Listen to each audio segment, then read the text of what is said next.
नमस्कार। हमारा जालोर वंश में, जालोर के चौहान वंश में हम बात करेंगे। इससे पहले हम जालोर के से पहले रणथंभौर, अजमेर और सांबर के चौहानों पर बात कर चुके थे। देखो, जालोर के चौहानों का जो संस्थापक है, उस संस्थापक का नाम है कीर्तिपाल। जालोर के चौहानों का संस्थापक है कीर्तिपाल। यही कल की एग्जाम में पूछा गया। कल की एग्जाम में ये पूछा गया है कि जालोर के चौहानों का संस्थापक कौन है। वो है कीर्तिपाल। ये कीर्तिपाल जो है, कल जो फॉरेस्ट गार्ड की एग्जाम हुई है उसमें यही संस्थापक पूछ लिया चौहान वंश में से। इस जालोर के चौहानों का संस्थापक जो कीर्तिपाल है, इसको एक उपाधि दे रखी है। उपाधि का नाम है कीतु। उपाधि का नाम क्या है? कीतु। कीतु एक महान शासक की उपाधि होती है। जो सबसे अच्छे शासक की श्रेणी में आता है उसको कीतु की क्या दे रखी थी? उपाधि।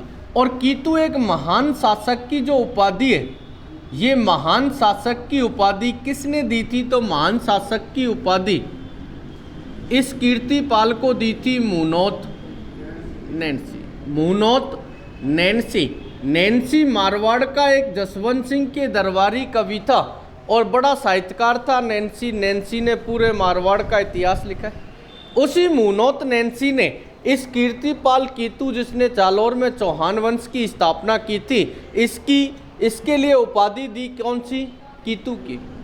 इस जालोर के चौहान का सबसे प्रतापी शासक, जालोर के चौहान वंश का सबसे प्रतापी शासक कौन था?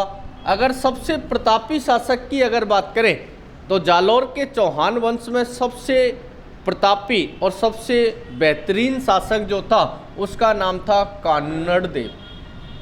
ये कान्नड़ देव चौहान जो थे, ये जालोर के सबसे प्रतापी राजा हुए। इस कान्नड़ देव चौहान की जो शासन अवधि रही है वो 1305 ईस्वी से लेकर लगभग 1311 ईस्वी तक जालोर में चौहान वंश की गद्दी पर किसका राज रहा है? कान्नड़ देव का। कान्नड़ देव के पिता का नाम क्या था? कान्नड़ देव के जो पिता थे, कान्नड़ देव के पिता का नाम था सामंत सिंह। सामंत सिंह का पुत्र था कान्नड़ देव, सामंत सिंह चौहान। और कान्नड़ देव के पुत्र का नाम क्या था? वीरमदेव। वीरमदेव कान्नड़ देव के पुत्र का नाम था और वीरमदेव ही इसकी सेना का नेतृत्व संभालता था। सेनापति भी कौन था? वीरमदेव। पिता का नाम सामंत सिंह चौहान और कान्नड़ देव सबसे प्रतापी राजा हुआ, जिसके शासन अवधि 1305 ईस्वी से लेकर 1311 ईस्वी। इस कान्नड़ देव के शासनकाल के संपूर्ण जानकारी जो प्राप्त होती है वो दो ग्रंथों के माध्यम से प्राप्त होती है। और वो दो जो ग्रंथ लिखे गए थे इस चौहान वंश में, जालोर के चौहानों की संपूर्ण जानकारी दो ग्रंथों से प्राप्त होती है। एक का नाम है ग्रंथ का कान्नड़ देव प्रबंध और दूसरा ग्रंथ इसी के पुत्र के नाम पर लिखा गया। और पुत्र के नाम पर जो ग्रंथ लिखा गया उसका नाम है वीरमदेव सोनगरा रीबात। वीरमदेव सोनगरा रीबात और कान्नड़ देव प्रबंध, ये दोनों साहित्यिक रचनाएं लिखने वाला जो राइटर था उसका नाम है पद्मनाभ। पद्मनाभ ने कान्नड़ देव प्रबंध और पुत्र के नाम पर वीरमदेव सोनगरा रीबात, ये दोनों साहित्यिक रचनाओं में पूरे संपूर्ण जालोर के चौहान वंश का विस्तृत अध्ययन अगर मिलता है तो वो सारी जानकारी किन ग्रंथों से मिलती है? कान्नड़ देव प्रबंध और वीरमदेव सोनगरा रीबात। ये कान्नड़ देव प्रबंध कान्नड़ देव के नाम पर और वीरमदेव सोनगरा रीबात पुत्र वीरमदेव के नाम पर लिखी गई थी। और दोनों पुस्तकों को, दोनों रचनाओं को लिखने वाले रचयिता का नाम क्या है? पद्मनाभ। ध्यान रखना, ये सीधा भी कई बार क्वेश्चन आया, कान्नड़ देव प्रबंध के रचयिता कौन है या वीरमदेव सोनगरा रीबात के रचयिता कौन है? तो दोनों पुस्तकें, जो दोनों रचनाएं लिखी हैं वो किसने लिखी हैं? पद्मनाभ। देखो क्या होता है, इस जालोर के चौहान वंश के अंदर ये राजस्थान, और इस राजस्थान में इस जगह स्थिति आती है जालोर के दुर्ग की। जालोर के दुर्ग का राजा बन जाता है कौन? कान्नड़देव चौहान। कान्नड़देव चौहान जालोर दुर्ग का राजा है और कान्नड़देव की सेना का नेतृत्व संभालता है इसका पुत्र कौन? वीरमदेव चौहान। ये जो जालोर दुर्ग है, इस जालोर दुर्ग की एक कुंजी कहलाती है। जैसे रणथंभौर दुर्ग की कुंजी बताई थी आपको जयहिंद दुर्ग, वैसे ही जालोर जो दुर्ग है, देखो जालोर दुर्ग की स्थिति कुछ इस तरीके से, जैसे यहां जालोर दुर्ग की स्थिति है, ये जालोर का दुर्ग है, जालोर का दुर्ग, और इससे नीचे थोड़ी दूर बाड़मेर की सीमा। देखो यहां तो जालोर की सीमा, इससे ऊपर चलोगे तो बाड़मेर की सीमा लग जाती। बाड़मेर से ऊपर चलो जैसलमेर, जैसलमेर के बाद बीकानेर और फिर गंगानगर। इस जालोर से ऊपर बाड़मेर की सीमा लगती है। तो बाड़मेर में एक दुर्ग और है। बाड़मेर में जो दुर्ग है उस दुर्ग का नाम है शिवाना दुर्ग। कौन सा दुर्ग? शिवाना दुर्ग। ये शिवाना दुर्ग बाड़मेर में पड़ता है। आज वर्तमान स्थिति जालोर जो दुर्ग है, अगर इसको जीतना है तो उससे पहले कौन सा दुर्ग जीतना पड़ता था? शिवाना। मतलब जालोर दुर्ग की कुंजी किस दुर्ग को कहते हैं? शिवाना दुर्ग। और शिवाना दुर्ग का जो राजा था उसका नाम था सातलदेव। सातलदेव चौहान ये शिवाना में राज करते थे। शिवाना का राजा सातलदेव चौहान था और जालोर का राजा कान्नड़देव चौहान था। जालोर में कान्नड़देव चौहान का राज था और शिवाना में सातलदेव चौहान का राज था। सातलदेव मतलब जालोर दुर्ग की कुंजी शिवाना दुर्ग। अगर ये थाना है तो ये चौकी, इसको पहले जीतेगा तब जालोर दुर्ग तक सेना पहुंच सकती है। इस समय दिल्ली का राजा, इस समय दिल्ली का जो राजा था, दिल्ली के राजा थे अलाउद्दीन खिलजी। दिल्ली का राजा जलालाबाद, वो आगे जाके होगा। ये जैसे अलाउद्दीन खिलजी जीतेगा ना, उसके बाद इनके नाम परिवर्तन करेगा। जैसे इनने चित्तौड़गढ़ दुर्ग का नाम इसने अपने पुत्र खिजर खां के नाम पर खिजराबाद किया था, वैसे ही इस शिवाना दुर्ग का नाम भी बदलेगा, खैराबाद करेगा, और जालोर दुर्ग को जीतेगा तब इसका नाम जलालाबाद करेगा। भाई इस जालोर को जवालीपुर या जवाली नगर के नाम से भी जानते हैं। भाई जलालाबाद दुर्ग का नाम करेगा। देखो क्या होता है कि दिल्ली में अलाउद्दीन खिलजी का राज था, जालोर का राजा कौन था? कान्नड़देव। इनके बीच कोई दुश्मनी नहीं थी, इनके बीच कभी कोई दुश्मनी का पॉइंट ही नहीं था कि इनके बीच कोई दुश्मनी हो इसलिए इन्होंने आक्रमण किया अलाउद्दीन खिलजी ने। क्या होता है कि अलाउद्दीन खिलजी गुजरात अभियान के लिए जा रहा था, ये अपनी सेना गुजरात अभियान के लिए भेज रहा था।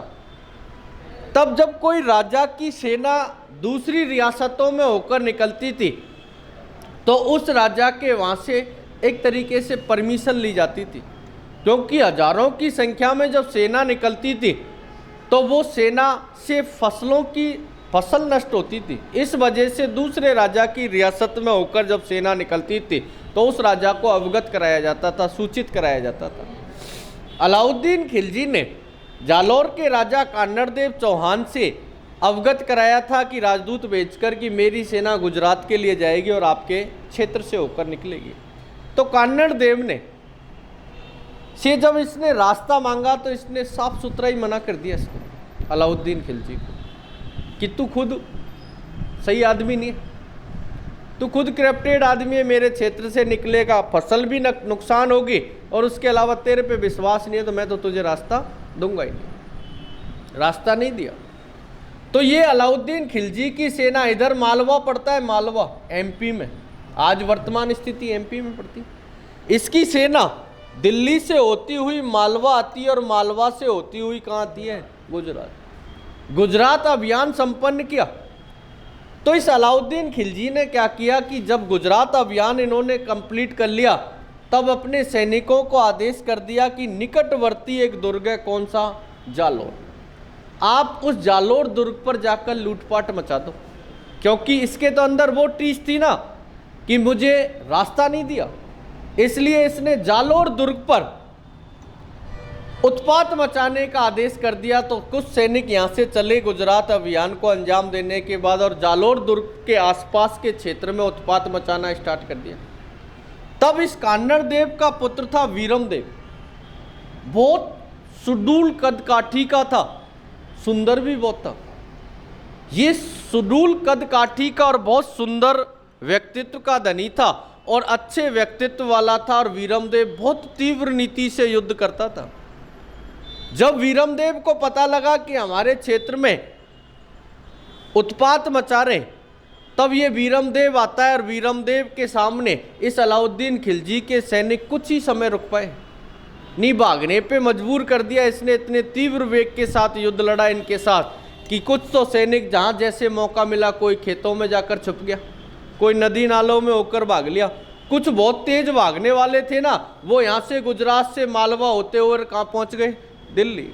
दिल्ली में जाके अलाउद्दीन खिलजी के सामने जाकर कहा कि महाराज बता तो दिया करो, कौन सु बिठा रहे हो। जो आया था ना अभी, इतने तीव्र वेग के साथ आया कि हम चंद समय ही उसके सामने रुक पाए और हम भागने पर मजबूर हुआ। कुछ सैनिक मारे गए, कुछ आसपास के क्षेत्र में छुप गए और कुछ जो भागने में सफल हुए दिल्ली तक आ गए। महाराज जहाँ भेजो ना वहीं का अभियान अंजाम दिया करो, बीच में नया रास्ता मत बनाया करो। सैनिकों बहुत डरा दिया सैनिकों को इसने। उसकी सारी व्यथांत ये सैनिक वीरमदेव की अलाउद्दीन खिलजी के दरबार में सुना रहे थे कि बहुत सुंदर है और बहुत तीव्र नीति से युद्ध लड़ता है, युवा अवस्था का एक राजकुमार है उस जालोर दुर्ग के अंदर। जालोर का राजकुमार बता रहे थे, नाम था उसका वीरमदेव। ये सारी बातें अलाउद्दीन खिलजी की पुत्री सुन रही थी जिसका नाम क्या था, फिरोजा। ये सारी बातें फिरोजा भी सुन रही थी दरबार में।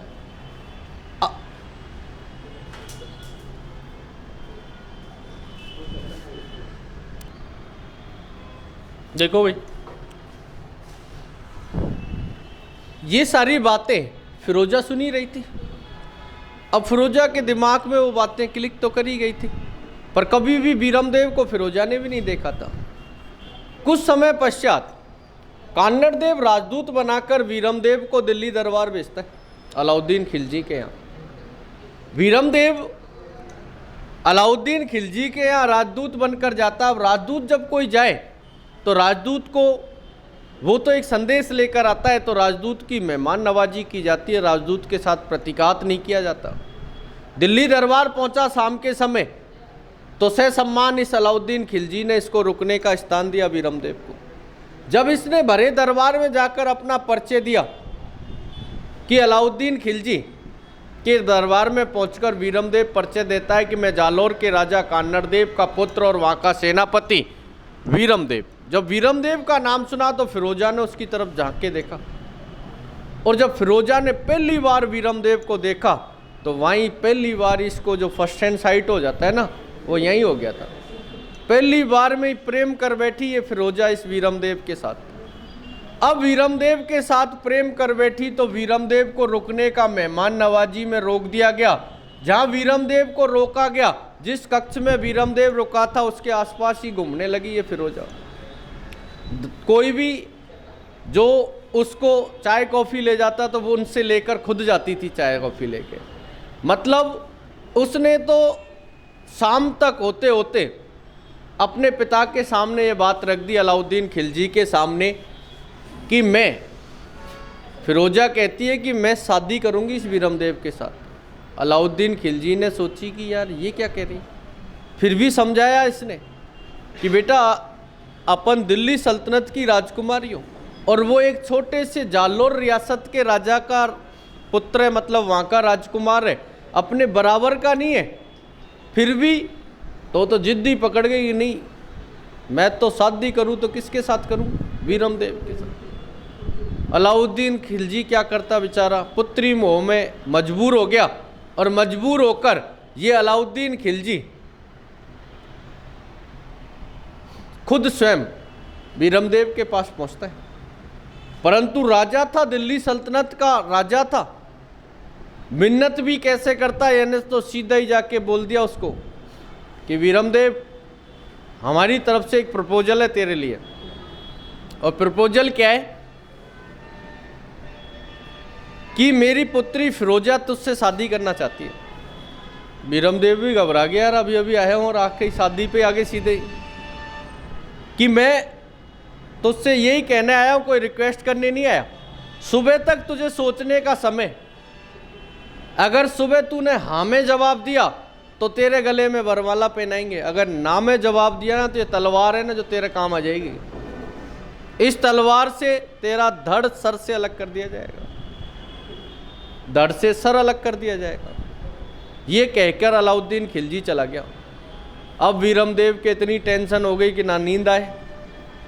मध्य रात्रि जैसे ही निकली और 12 बजे पश्चात मौका ताका देखकर ये बीरमदेव है जो दिल्ली से भागकर सीधा कहाँ गया, जालोर। सुबह वही फिरोजा नेस्कैफे की कॉफी लेकर उसकी कमरे में पहुंची। देखा तो बीरमदेव था ही नहीं, रूम में नहीं मिला, वॉशरूम में देख लिया, इधर उधर देख लिया, पूरे राजमहल में ढूंढवा लिया। अब बीरमदेव हो तो मिले ना। बीरमदेव तो दिल्ली से कहाँ गया था, जालोर। अब बीरमदेव तो जालोर आ गया, पर ये फिरोजा भी देखो कितने,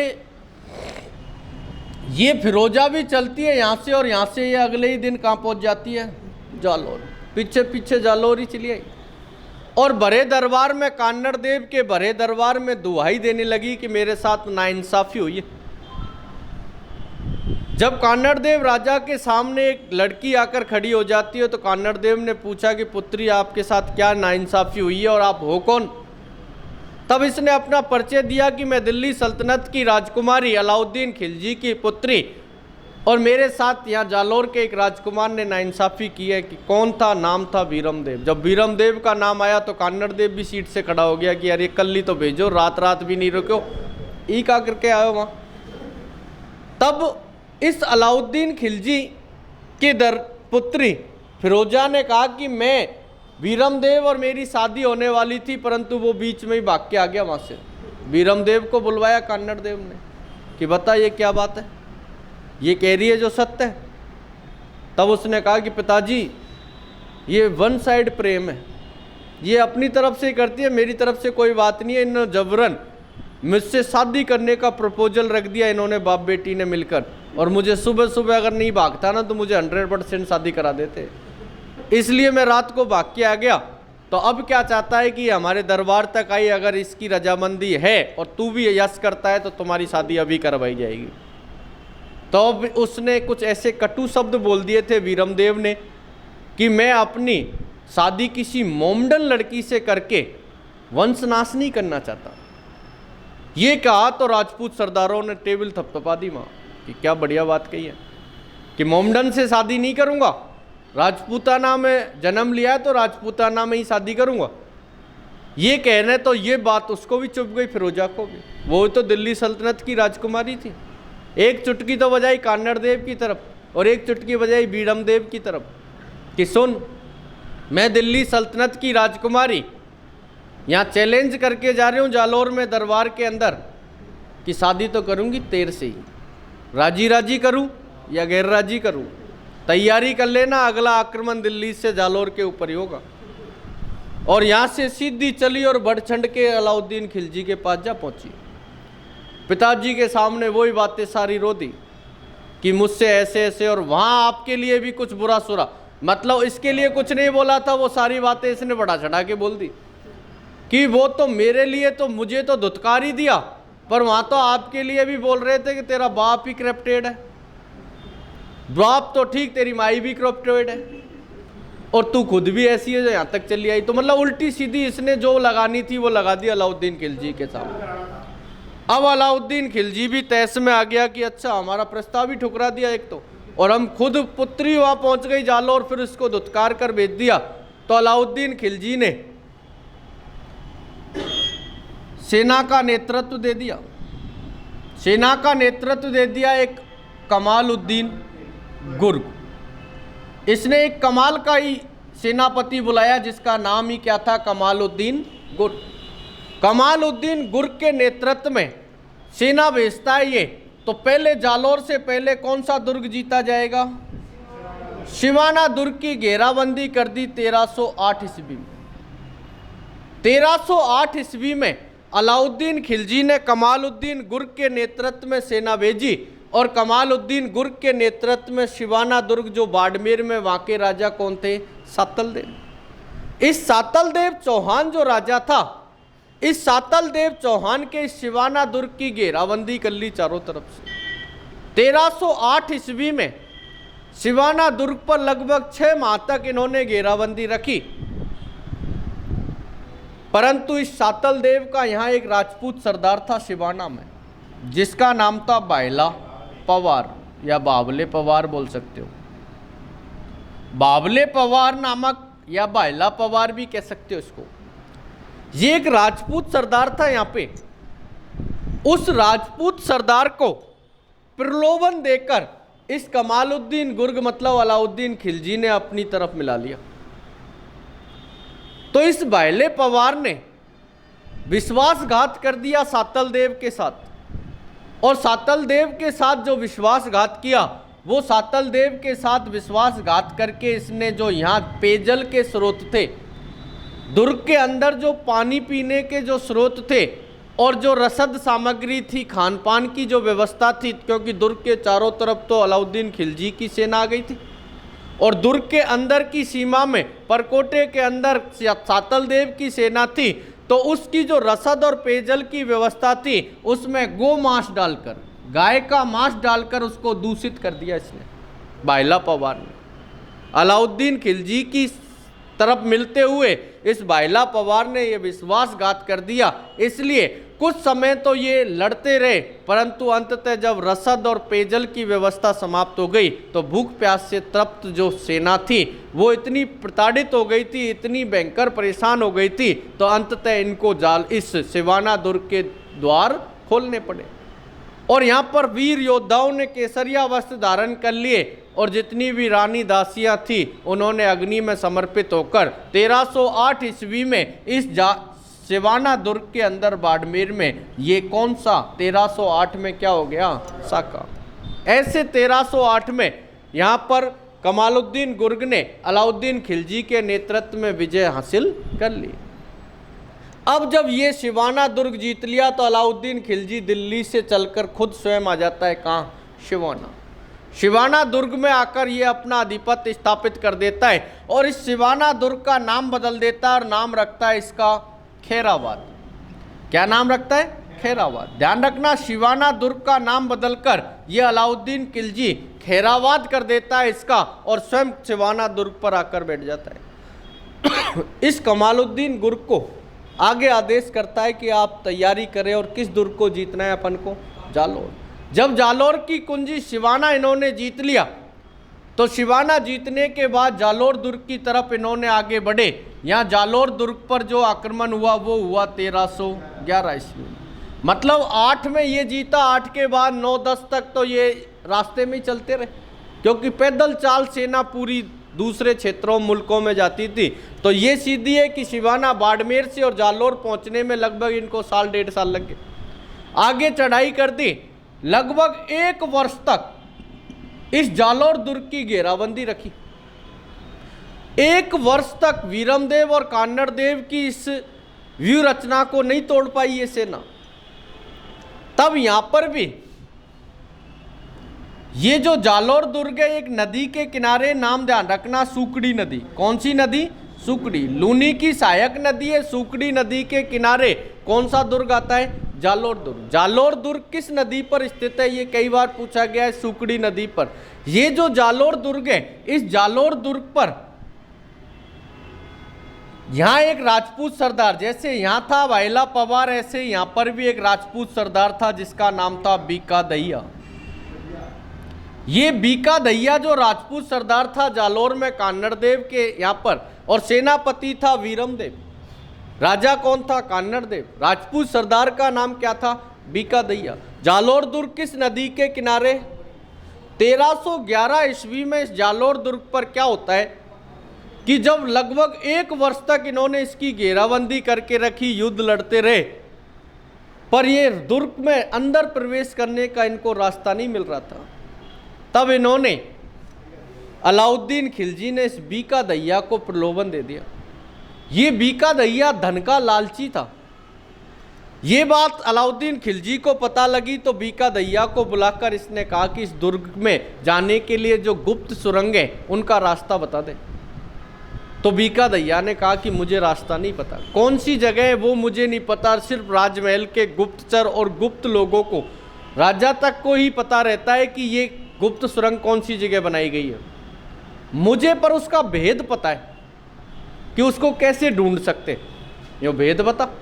उसके एवज में इसने बड़ी धनराशि ले ली इनसे और वो भेद बता दिया। धनराशि लेकर इसने वो भेद बता दिया कि इस जालोर दुर्ग के चारों तरफ आप राई फिकवा दो, राई मतलब सरसों फिकवा दो।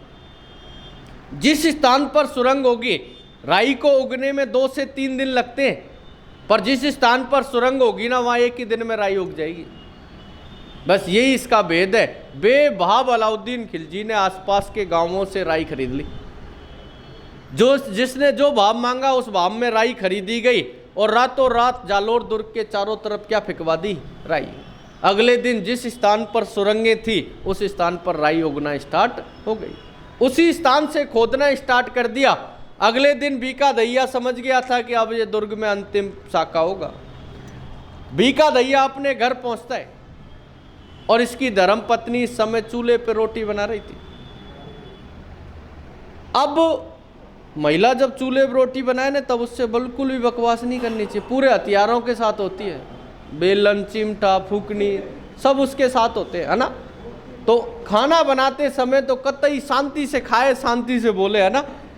तो ऐसे ही बीका दैया अपनी धर्मपत्नी के सामने जाकर उसने पूरे जो जवाहरात, उसको गहना जवाहरात जो मिला था उसके सामने रख दिया कि ये ले, तू बहुत डिमांड करती है। बीका दैया की पत्नी ने पूछा कि आप इतनी धनराशि कहाँ से लाए, आप कोई अच्छा तो काम करके नहीं आए। तो इसने बड़बोले ने सारी बात अपनी पत्नी को सच सच बता दी कि मैंने ऐसे ऐसे गुप्त सुरंग का रास्ता बता दिया और उसकी एवज में अलाउद्दीन खिलजी से धनराशि ली है। बीका दैया की पत्नी को आया गुस्सा और उठा के एक दी फूकनी माई लिलटा दिया। किसको? ये बीका दैया को, कि तूने ये क्या किया है। और यहाँ से भागी सीधी जालोर दुर्ग की तरफ। पर जब तक ये जालोर दुर्ग तक पहुँची तब तक अलाउद्दीन खिलजी की सेना गुप्त सुरंगों से कहाँ पहुँच चुकी थी? दुर्ग के अंदर। दुर्ग के अंदर पहुँच चुकी थी। और यहाँ 1311 ईस्वी में एक पूर्ण क्या हुआ था? साका। और इस दुर्ग का फिर नाम बदलकर इसका नाम अलाउद्दीन खिलजी ने दुर्ग जीत लिया, तब इसने इसका नाम क्या रखा? जलालाबाद। जालोर दुर्ग में कान्नड़ देव और वीरम देव दोनों केसरिया वस्त्र धारण कर वीर गति को प्राप्त हुए। वीरम देव का सर धड़ से अलग कर दिया गया। अब वो फिरोजा बची। ये अलाउद्दीन खिलजी इसका सर ले जाकर फिरोजा को दे देता है कि ये ले, जिंदा तो नहीं मिला पर मरा तेरे सामने ला के रख दिया। वीरम देव का सर ले जाकर जब फिरोजा के सामने रखा, फिरोजा ने कपड़ा हटाकर देखा, उसका सर मिला। तो फिरोजा भी एक बार तो सोची होगी कि बावड़ो ही बाप है कि लायो भी तो का है सर। अब फिरोजा ने क्या किया इसके बाद? यहाँ एक नदी बहती है और नदी का नाम है यमुना नदी। इधर बना देता हूँ, देखो, यमुनोत्री हिमनद से निकलती है। इसने यहाँ यमुना नदी के पास एक चिता जला दी।